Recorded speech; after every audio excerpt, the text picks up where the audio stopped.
আসসালামু আলাইকুম গাইস, আমাদের নতুন আরেকটি ভিডিওতে আপনাদেরকে স্বাগত জানাচ্ছি। আর আমরা এখন কোথায় আছি বলেন তো? আমরা কিন্তু আছি এখন লোগো দেখে বোঝা যাচ্ছেন আমরা কোথায় আছি। দুর্গাসাগর, এটা কিন্তু বরিশালের অন্যতম একটা পর্যটন কেন্দ্র। আর দেখেন, এটার সামনে কিন্তু অনেক আগে কিন্তু খুব খারাপ অবস্থা ছিল, এবার এসে দেখি অনেক সুন্দর করছে। চলেন ভিতরে যাই। আর ভিতরে যাওয়ার আগে অবশ্যই আপনাদেরকে কিন্তু টিকিট নিয়ে নিতে হবে। তো এখান থেকে কিন্তু গাড়ি মোটরসাইকেল সবই নিয়ে ঢুকতে পারবেন, তারপরে পার্কিংয়ে রাখতে হবে। তো চলেন ভিতরের দিকে যাই, দেখি কী অবস্থা। এটা কিন্তু বরিশালের অন্যতম একটি দর্শনীয় স্থান, আর এটার নাম হচ্ছে দুর্গাসাগর। রানী দুর্গাবতীর নামে রাজা এই দিঘিটিকে খনন করেন। অনেক বড় একটি দিঘি, আর সামনে কিন্তু প্রথমে পার্কিং টাইস, পরে কিন্তু ফুললি টাইস করা। আর এখানে কিন্তু দর্শনার্থীদের বসার জন্য কিছু সিঁড়ি রাখা আছে। আর এটা কিন্তু অনেক বড় একটা ঘাটলা।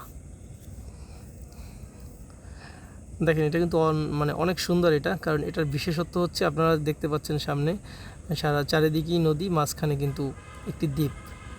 আর এটার জন্যই কিন্তু এই দুর্গাসাগর অনেক বেশি বিখ্যাত। আর বরিশালে যাদের বাড়ি, এমন কোনো ব্যক্তি নাই যে চেনে না এই দুর্গাসাগর, নাম শোনেনি অথবা দেখেনি, খুবই কম।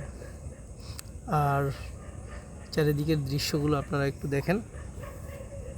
তো এখন আমরা আছি দুর্গাসাগর। আপনারা দেখতে পাচ্ছেন পিছনে অনেক বড় একটা দিঘি।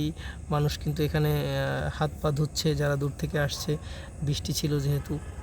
তো চলেন আমরা একটু সামনের দিকে যাই, এখানে কি কি পাওয়া যায় সেগুলো একটু দেখি। তো এখানে কিন্তু দেখেন, এখানে কিন্তু অনেকগুলো কবুতর, এই কবুতরের বাসা দেখা যাচ্ছে। এখানে কিন্তু এইখানের কর্তৃপক্ষরাই হয়তো এখানে অনেক কবুতর পালে। আর দেখেন, এখানে কিন্তু অনেকগুলো স্টল করতেছে। এটা কিন্তু খুবই ভালো একটা দিক, কারণ এখানে যারা দর্শনার্থীরা ঘুরতে আসবে তারা অনেক সময় কিন্তু দোকান খুঁজে পায় না। তো চলেন আরও সামনের দিকে যাই। আর এরকম আপনারা খুব সুন্দর মসৃণ পথ পেয়ে যাবেন।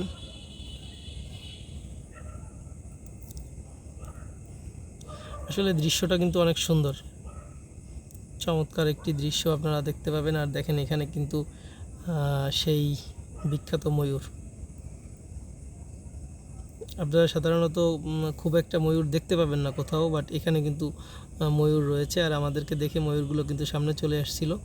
ওরা মনে করছিল ওদের জন্য খাবার নিয়ে আসছি, কিন্তু আনফর্চুনেট আমরা কিছুই নিয়ে আসি নাই।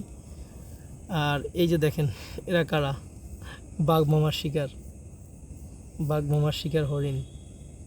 কতগুলো হরিণ দেখেন এখানে কিন্তু ওনারা লালন পালন করে। তো আমরা হাত দিয়ে ধরার চেষ্টা করছিলাম যে ধরা যায় কি না। তো ওরা প্রথমে খাবার মনে করে, তারপর আবার চলে গেছে।